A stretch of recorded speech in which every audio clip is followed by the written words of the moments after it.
नमस्कार दोस्तों, कैसे हैं आप सभी। दोस्तों उम्मीद करते हैं आप सभी ठीक होंगे। पल पल की सारी अपडेट हमारे चैनल के माध्यम से लगातार आप तक पहुंच रही होगी। दोस्तों जैसा कि आप सभी को ज्ञात है कि जब से नई नियमावली जारी हुई है, जगह जगह से शिक्षक अभ्यर्थियों का आक्रोश बढ़ता जा रहा है। नई नियमावली के तहत जिस प्रकार से ये फैसला लिया गया है कि गुणवत्तापूर्ण शिक्षकों की जो है कमी को दूर करने के लिए बिहार सरकार, नीतीश कुमार की सरकार ने ये फैसला लिया है कि बीपीएससी के द्वारा परीक्षा आयोजित की जाएगी। वहीं बिहार के शिक्षा मंत्री ने एक और नया फैसला लिया है कि नियोजित शिक्षकों के लिए अलग से परीक्षा आयोजित की जाएगी। लेकिन उसके बाद कहीं ना कहीं शिक्षक अभ्यर्थी और माले के विधायक संदीप सौरभ ने और कई सारे शिक्षक संगठनों ने मिलकर कुछ मुख्यमंत्री से मांगे लिखी है और मांगे जो रखी हैं अपनी, उन मांगों में मुख्यमंत्री को पत्र लिखा है। तो माननीय मुख्यमंत्री बिहार सरकार पटना बिहार राज्य विद्यालय अध्यापक नियमावली 2023 में संशोधन कर स्थानीय निकायों से बहाल शिक्षकों को बिना शर्त राज्यकर्मी के रूप में समायोजित करने के संबंध में आज जब केंद्र सरकार की नीतियां रोजगार के अवसरों और सरकारी नौकरियों की संभावना लगातार संकुचित कर रही हैं, देख सकते हैं आप। वैसे में बिहार सरकार के कैबिनेट द्वारा 10 अप्रैल 2023 को बिहार राज्य विद्यालय, यहाँ पे स्पष्ट रूप से लिखा है, अध्यापक नियमावली 2023 पारित कर वर्षों से कार्यरत नियोजित शिक्षकों को राज्यकर्मी दर्जा देने का फैसला ऐतिहासिक और स्वागत योग्य कदम है। परंतु इस नियमावली में नियोजित शिक्षकों को राज्यकर्मी का दर्जा देने की शर्त के रूप में आयोग द्वारा आयोजित परीक्षा में उत्तीर्ण को रख दिया गया है। जिसकी वजह से नियोजित शिक्षकों में हताशा और आशंका उत्पन्न हो गई है। देखिए, राज्यकर्मी का दर्जा देने के लिए बीपीएससी के माध्यम से जो परीक्षा आयोजित की गई है, शर्त के रूप में परीक्षा को रखा गया है कि जब तक आप परीक्षा में पास नहीं होंगे तब तक आप शिक्षक नहीं बन सकते हैं। तो इसके लिए इसको लेकर कहीं ना कहीं अब हताशा शिक्षक अभ्यर्थियों में उत्पन्न हो गई है कि वो विद्यालय में कई सारे शिक्षक ऐसे हैं जिनकी की उम्र हो गई है, रिटायरमेंट होने की 1-2 साल बचे हैं। तो अब ये सोच रहे हैं कि हम परीक्षा दें या फिर अब रिटायर होने वाले हैं, अपने रिटायरमेंट के बारे में देखें या हम विद्यालय में बच्चों को पढ़ाएं। तो बहुत सारी कंडीशन सामने अब उभर के आ रही है। तो मुख्यमंत्री को ये पत्र जो है लिखकर स्पष्ट रूप से जवाब मांगा गया है। क्या क्या मांगे रखी गई है वो भी हम देख लेते हैं। तो देखिए क्या क्या मांगे जो है यहाँ पे रखी गई है। हमारी मांग है कि उक्त नियमावली में संशोधन करते हुए स्थानीय निकायों से बहाल शिक्षकों को बिना शर्त समायोजित किया जाए। इस संबंध में निम्नलिखित बिंदुओं की तरफ आपका ध्यान आकर्षित करना है। नियोजित शिक्षकों के लिए आयोग की परीक्षा में उत्तीर्ण करने की शर्त से यह संदेश जा रहा है कि ये शिक्षक गुणवत्तापूर्ण शिक्षा देने योग्य नहीं थे। यह न केवल 2 दशकों से कार्यरत शिक्षकों के लिए अपमानजनक है बल्कि सरकार पर भी सवाल उठाने वाला है कि क्या बिहार सरकार पिछले 2 दशकों से अयोग्य शिक्षकों से शिक्षण कार्य करवा रही थी। तो देख सकते हैं दोस्तों कि अब कहीं ना कहीं सवाल ये उठ रहा है कि जो भी शिक्षक अभी तक कार्य कर रहे थे उन शिक्षकों पे आरोप लग रहा है कि क्या वो गुणवत्तापूर्ण, उनका अपमान हो रहा है कि वो गुणवत्तापूर्ण शिक्षा देने में योग्य नहीं थे। ऐसी बात सामने उभर के आ रही है। आगे देखिए खबर आ रही है कि पिछले 2 दशकों से अयोग्य शिक्षकों से शिक्षण कार्य करवा रही है सरकार। ये भी तो सरकार पे दोष है भाई। जब सरकार को ये पता था कि भाई बिहार के विद्यालय में जो शिक्षकों की नियुक्ति हुई है उसमें योग्य शिक्षक नहीं है, तो क्यों उनसे शिक्षण कार्य करवा रही थी? क्या सरकार इसी गुणवत्ताहीन शिक्षा के लिए साइकिल और पोशाक आदि योजनाओं पर अरबों रुपए खर्च कर रही थी? क्या सरकार को पहले नहीं सोचना चाहिए था कि हम विद्यालयों में गुणवत्तापूर्ण शिक्षक को नहीं रखे हुए हैं, उसके बावजूद भी हम विद्यालयों में लाखों रुपया खर्च करके पोशाक योजना, साइकिल योजना, अनेक योजनाएं चला रहे हैं। और दूसरी बात ये भी है कि जो बिहार के विद्यालयों से टॉपर्स मिल रहे थे हमें, वो टॉपर्स कहाँ से मिल रहे थे? अगर विद्यालय में शिक्षक हैं ही नहीं गुणवत्तापूर्ण तो कहाँ से मिल रहे थे? कई सारे सवाल उठ रहे हैं। जो शिक्षक पिछले 2 दशकों से 1ली से 5वीं तक के बच्चों को पढ़ा रहे हैं या जो शिक्षक किसी कक्षा विशेष को कोई खास विषय पढ़ा रहे हैं, उनसे आयोग की परीक्षा में बैठने को कहना उनके साथ जाती है। अगर वो अपने विषय और कक्षाओं के पाठ्यक्रम को पढ़ाने में दक्ष भी हैं, तब भी इसकी काफ़ी संभावना है कि वे आयोग की परीक्षा उत्तीर्ण ना कर सकें। ऐसे में वे अपमानित महसूस करेंगे। तो देख सकते हैं, अब वो कह रहे हैं कि अगर वो किसी कारणवश परीक्षा में पास नहीं होते हैं तो वो अपने आप को क्या करेंगे, अपमानित महसूस करेंगे। देख सकते हैं आपके समक्ष है। आगे लिखा है, आयोग की परीक्षा में जो शिक्षक असफल होंगे वे गुणवत्ताहीन शिक्षक कहे जाएंगे और समझे जाएंगे, और तब भी वे विद्यालयों में अध्यापन कार्य करेंगे। क्या सरकार इन कथित रूप से गुणवत्ताहीन शिक्षकों से बच्चों को पढ़ाएगी?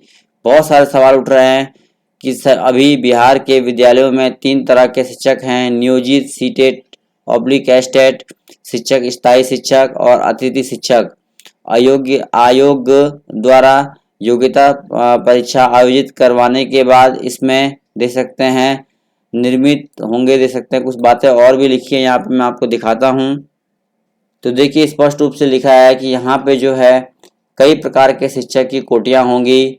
आयोग द्वारा योग्यता परीक्षा आयोजित करवाने के बाद इसमें कई श्रेणियां जो हैं वो बनेंगी, जैसे योग्यता परीक्षा में उत्तीर्ण शिक्षक जिनका वेतनमान पूर्व के स्थायी शिक्षकों के से कम होगा। दे सकते हैं कि 3 प्रकार की श्रेणियां यहाँ पे बन जाएंगी।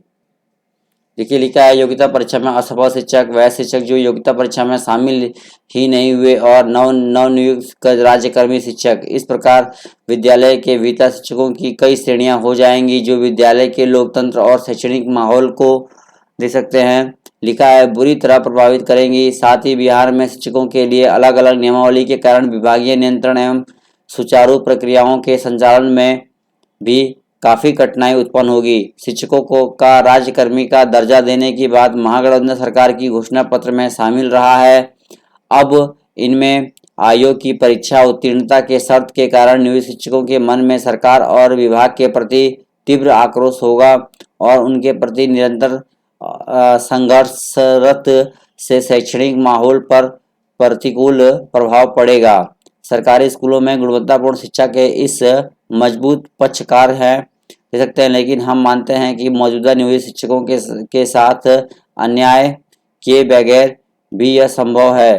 देख सकते हैं महोदय से कहा गया है कि सरकारी स्कूलों में गुणवत्तापूर्ण शिक्षा के हम मजबूत पक्षकार हैं, कि अगर आप गुणवत्तापूर्ण शिक्षा के बारे में कह रहे हैं तो इसको लेकर हम पक्ष रखते हैं, उन्होंने कहा है, लेकिन हम मानते हैं कि मौजूदा नियोजित शिक्षकों के साथ ये अन्याय है। इन्होंने कहा है बगैर भी ये संभव हो सकता है, कि स्पष्ट रूप से कहा है कि ऐसा ना किया जाए, इसके बिना भी ये काम संभव हो सकता है। गुणवत्तापूर्ण शिक्षा के लिए निम्नलिखित सुझावों पर कार्य करने की आवश्यकता है, ये बात भी कही जा रही है। कौन कौन से कार्य हैं? देखिए, दिल्ली और केरल सरकार के तर्ज पर बिहार सरकार की SCERT तथा बिहार शिक्षा परियोजना के जरिए लगातार और सतत स्किल डेवलपमेंट प्रोग्राम लाकर शिक्षकों को समय के अनुकूल प्रशिक्षित एवं दक्ष बना सकती है। गुणवत्तापूर्ण शिक्षा के लिए कह रहे हैं कौन कौन से कदम उठा सकते हैं, वो बात कही जा रही है कि भाई आप राज्य का मतलब बीपीएससी परीक्षा ना होकर अब क्या कुछ हो सकता है उसकी जगह पे, बीपीएससी परीक्षा की जगह पे क्या होगा अब वो आप देखिए। अब ठीक है, अपने निवास स्थान से काफी दूरी पर कार्यरत सभी शिक्षकों को खासकर महिला शिक्षकों का अविलंब स्थानांतरण किया जाए ताकि अपने घर से नजदीकी के स्कूलों में वे पूरे मनोयोग के साथ गुणवत्तापूर्ण शिक्षा की गारंटी कर सकें। यानी कि जो महिलाएं दूर रहती थी वो घर के यादों में और घर के मतलब वियोग में ही लगी रहती थी, जिस वजह से वो स्कूलों में अपना ठीक से समय नहीं दे पाती थी। अगर वो विद्यालयों के समीप होंगी तो अधिक से अधिक समय विद्यालयों में देंगी वो। ये बात भी कही जा रही है शिक्षकों को सभी तरह के गैर शैक्षणिक कार्यों से मुक्त रखा जाए। जैसे आपने देखा होगा कि जनगणना का कार्य होता है या अन्य कोई कार्य होता है, वहाँ भी शिक्षकों को लगा दिया जाता है, तो इनसे इनको दूर रखा जाए। शिक्षकों को सभी तरह के गैर शैक्षणिक कार्य से मुक्त रखा जाए। स्कूलों के इंफ्रास्ट्रक्चर डेवलपमेंट पर सरकार का फोकस है, लेकिन अभी भी इसमें कई कमियां हैं जिसे तत्काल दूर किया जाना चाहिए। शिक्षा विभाग के पदाधिकारी के कार्य प्रणाली को दुरुस्त करते हुए विद्यालयों के लगातार उपचारात्मक निरीक्षण प्रणाली को ठीक किया जाना चाहिए। बिहार के लाखों नियोजित शिक्षकों के साथ न्याय करते हुए बिहार राज्य विद्यालय अध्यापक नियम 2023 में संशोधन कर उन्हें बिना शर्त समायोजित करने की कृपा करें, ताकि बिहार के सभी शिक्षक, देखिए स्पष्ट रूप से लिखा है यहाँ पे, देख सकते हैं स्पष्ट रूप से कि बिहार के सभी शिक्षक आपके काफी आभारी होंगे, मनोयोग के साथ बिना किसी असंतोष के अपना कार्य करेंगे। तो ये बात जो है लिखा है कि भाई बीपीएससी की परीक्षा ना कराकर क्या काम करना चाहिए बिहार सरकार को, ये बात यहाँ पे स्पष्ट रूप से लिखी गई है। दूसरी खबर की ओर बढ़े तो सूचना का अधिकार अधिनियम 2005 के तहत सूचना उपलब्ध कराने के संबंध में आरटीआई का देखिए एक जवाब आया है यहाँ पे। उपरोक्त विषय एवं प्रसंग के आलोक में सूचित करना है कि आपके द्वारा ऑनलाइन के माध्यम से समर्पित प्रपत्र के आवेदन संख्या यहाँ पे दी गई है दिनांक 1/10/2022, जो कि आरटीआई का एक जवाब आया है हेतु ऑनलाइन पोर्टल का यूजर आईडी एंड पासवर्ड, जिससे आवेदक की आवेदन की प्राप्ति होती है, समिति कार्यालय को विलंब से प्राप्त होने के कारण पूर्व में समय सूचना नहीं जा सकी।